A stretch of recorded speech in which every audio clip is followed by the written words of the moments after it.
I officially transferred the ownership of our house to my parents, as Charles and I were contemplating divorce. With a cold, detached demeanor, Charles pointed at me and callously demanded that I leave the house. He unleashed a barrage of insults, all while his parents sat there with cheerful smiles, silently supporting his actions. Despite their harsh words, I remained unfazed. I had anticipated this moment, prepared myself both mentally and emotionally. I had packed my bags ahead of time, and without hesitation, I calmly walked out of the house. They had no idea of the storm that was about to hit them, completely unaware of the gravity of the situation they had created. My name is Mary, and I recently turned 55. Many years have passed since Charles and I first got married, and our children are now grown and living independent lives far from us. I used to live the life of an ordinary salaried worker, but now, thanks to a friend's introduction, I spend my days teaching others how to make handmade accessories a hobby that has turned into a fulfilling profession. This new chapter in my life has brought me immense joy and satisfaction. Every day, I find fulfillment in my interactions with my students, and the simple act of crafting has become a source of comfort and peace for me. Some might frown upon turning a hobby into a career, but I am genuinely content. Charles and I met by chance at the company where I used to work. He was employed at a client company, and through work-related events and social gatherings, our relationship grew stronger. Eventually, we fell in love and decided to marry. 5 years into our marriage, we were blessed with a beautiful, healthy son. He grew up to be a bright young man, graduated from a prestigious university, and is now happily married and living a successful, fulfilling life. Despite our son's achievements, the relationship between Charles and me deteriorated over time. The once loving and considerate man I married slowly transformed into someone I could hardly recognize. Charles became demanding, treating me more like a servant than a partner. His constantly shifting demands and preferences became an unbearable burden, and nothing I did seemed to please him. Lately, he's been quick to anger, blaming me for the most trivial things. Verbal abuse has become more frequent, leaving me feeling emotionally drained and worn down. As much as I tried to maintain peace and keep our family together, it became clear that the person Charles had become was not someone I could continue to live with. The love and respect that once defined our marriage had eroded, replaced by anger and resentment. Walking away from the house, I knew this was the right decision, not just for me, but for my future.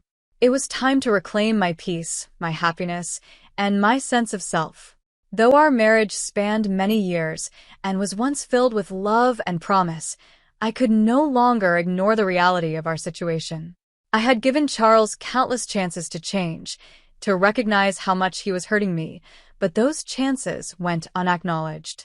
Now, as I step into this new phase of my life, I'm filled with a sense of relief, knowing that I've made the right choice for myself. It's not easy to walk away from a life you've built with someone, but sometimes it's necessary to let go in order to find your own happiness.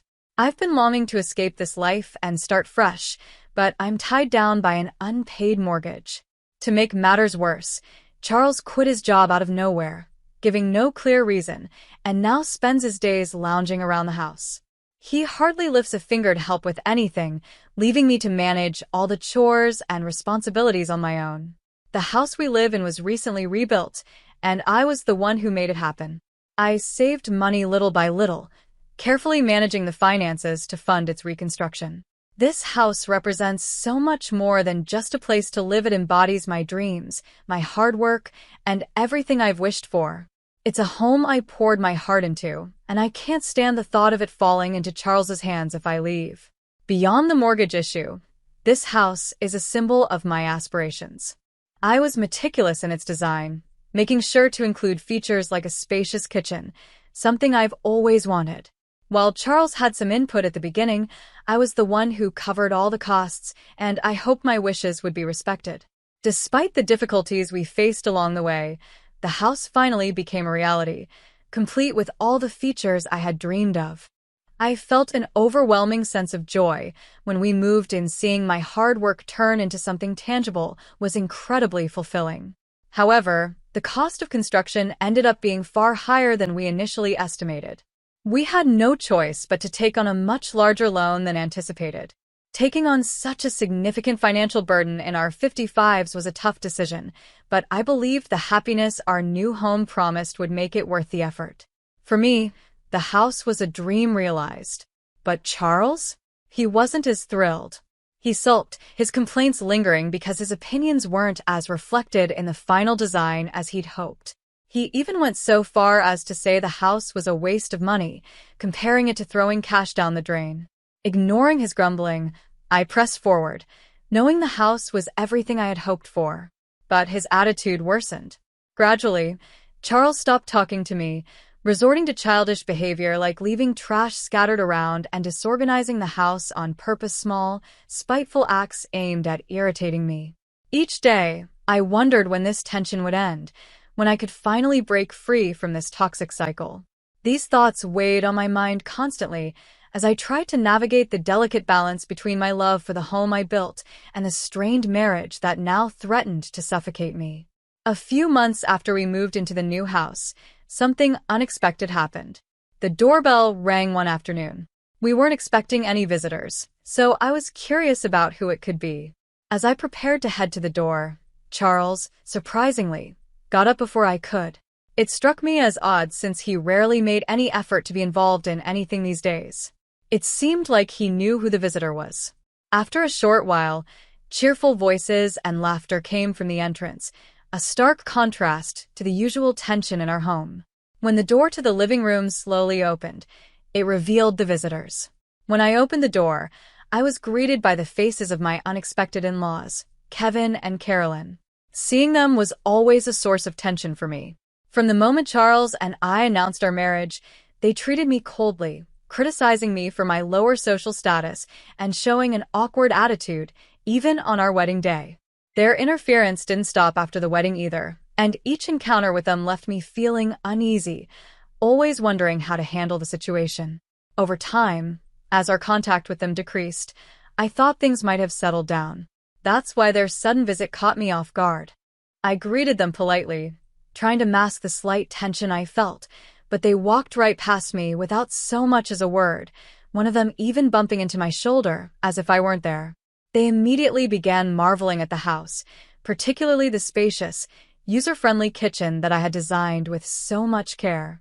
Charles, now eager and proud, gave them a full tour of the house, showing off all the details. When they returned to the living room, their expressions seemed satisfied, as though they were impressed. But then, Charles's face hardened, and suddenly, he raised his voice at me, demanding that I hurry and prepare tea and snacks for his parents. His tone caught me off guard, and I rushed to get everything ready as quickly as I could.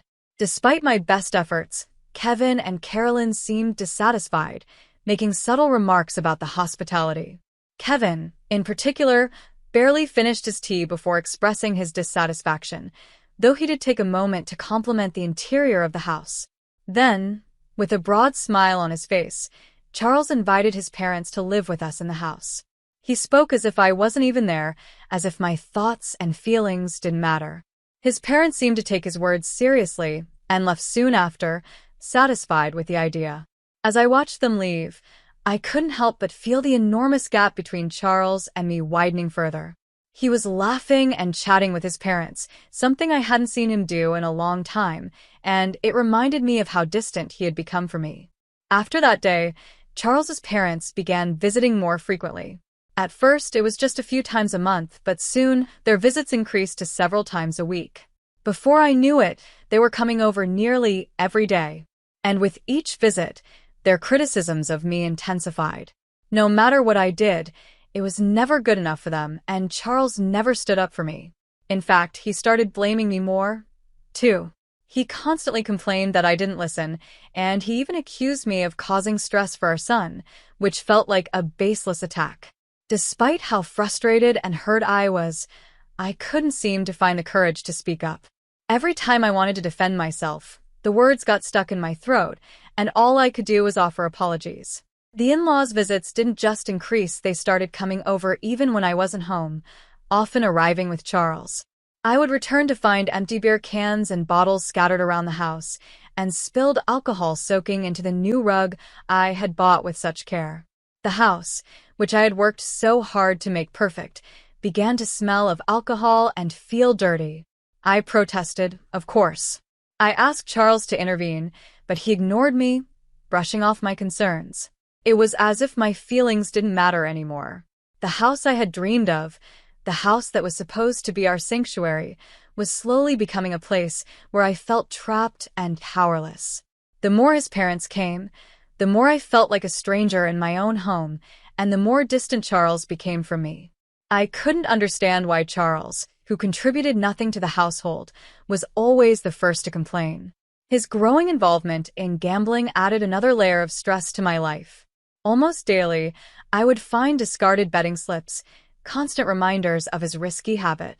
No matter how many times I tried to explain the dangers of gambling and the impact it was having on our finances, my words fell on deaf ears.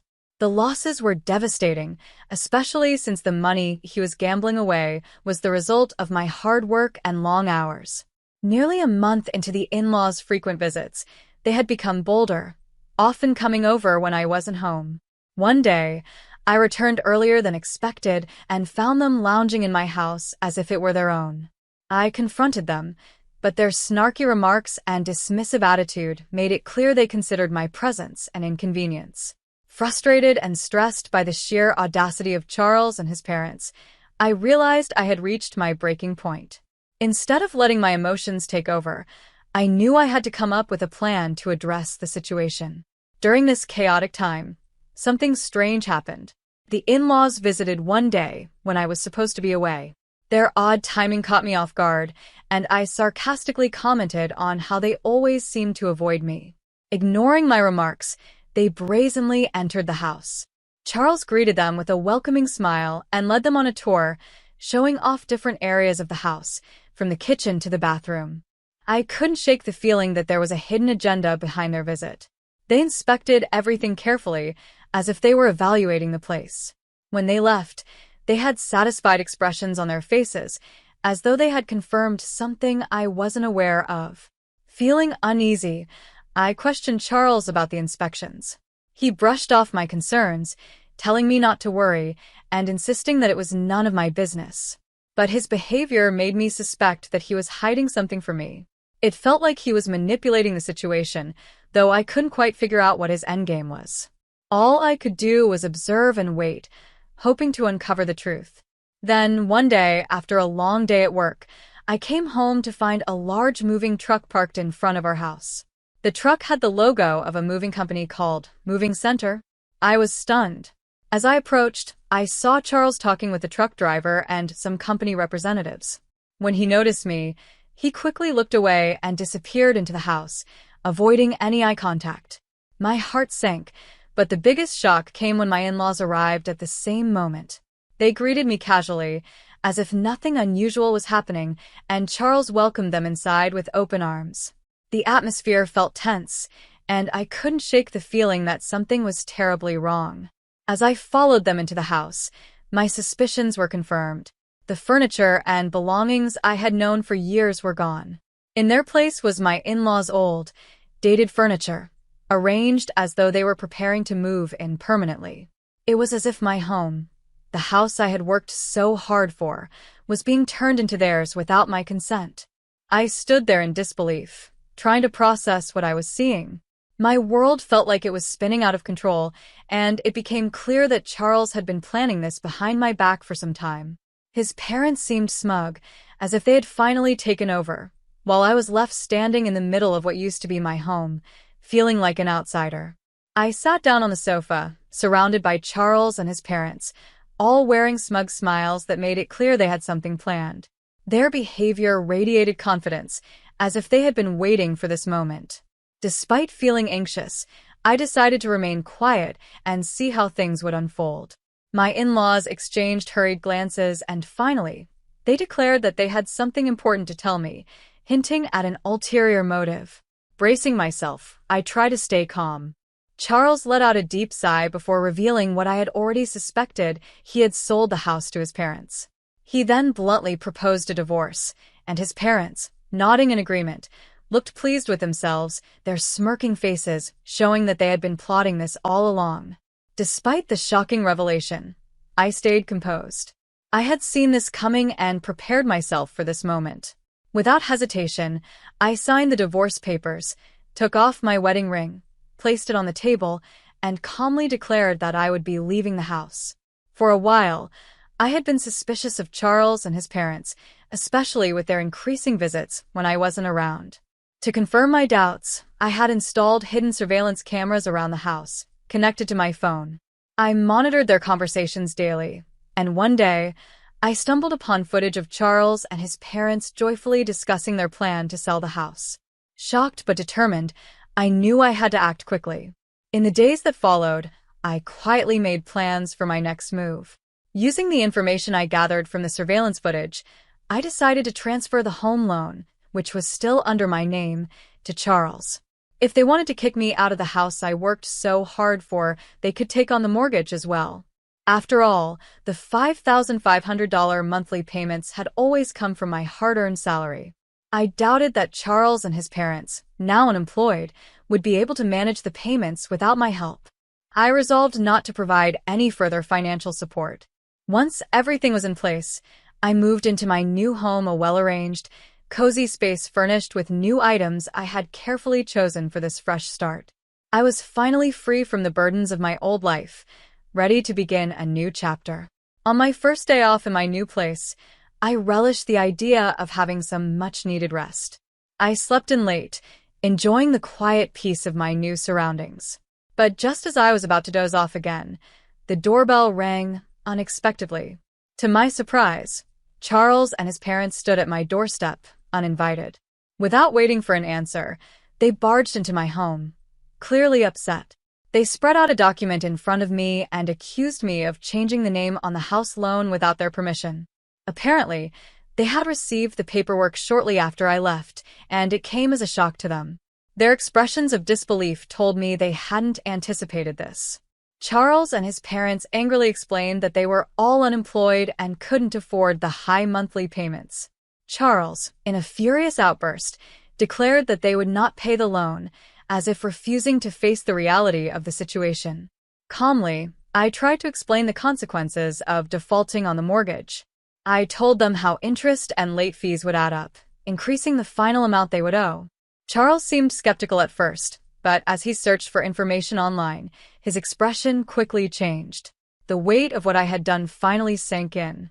Shock and distress crossed his face as he realized the financial burden that now rested solely on his shoulders. I suggested that they look for new jobs to make a fresh start. As the reality of the situation sank in, their faces grew even paler. They admitted they had no savings or assets to fall back on, and Charles was weighed down by substantial gambling debts with no stable income to rely on. Desperate, they pleaded with me for understanding and help, reminding me of the years we had spent together. But I remained unmoved by their pleas. After everything they had put me through, I wasn't going to fall back into the trap of helping them again. Frustrated by my refusal, they tried to guilt me into reconsidering, but I quickly shut the door on their attempts to mend the situation. Their desperation grew, and in a last-ditch effort, they reported me to the police, accusing me of changing the mortgage without their consent. It didn't take long for the authorities to intervene, and eventually, Charles and his parents were removed from my property. Facing severe financial difficulties, they were forced to move to a smaller, more affordable apartment on the outskirts of town. Charles managed to secure a part-time job, which helped him support his parents, though it was far from the life of comfort they had once enjoyed. Meanwhile, my life remained steady, and I focused on my career, free from the chaos they had brought into my world. In my free time, I started a blog about handmade crafts, something I had always been passionate about. To my surprise, the blog gained attention, and soon I was earning extra income, doubling what I made each month. Requests for me to teach workshops and courses poured in, and I found myself busier than ever, but in a way that brought me joy and fulfillment. I had no plans of remarrying. After everything I'd been through, I realized that I was content navigating life on my own. One day, as I was going through old belongings, I came across an old household account book from the early days of my marriage. Flipping through its pages, I was reminded of the financial struggles Charles and I had faced together, how hard we had worked to make ends meet back then. But instead of feeling sad, I felt a sense of resolve. I had come a long way since those early days, and now I was building a new happiness for myself on my own terms. I placed the account book back on the shelf, knowing that I closed that chapter of my life for good, ready to embrace the future with confidence.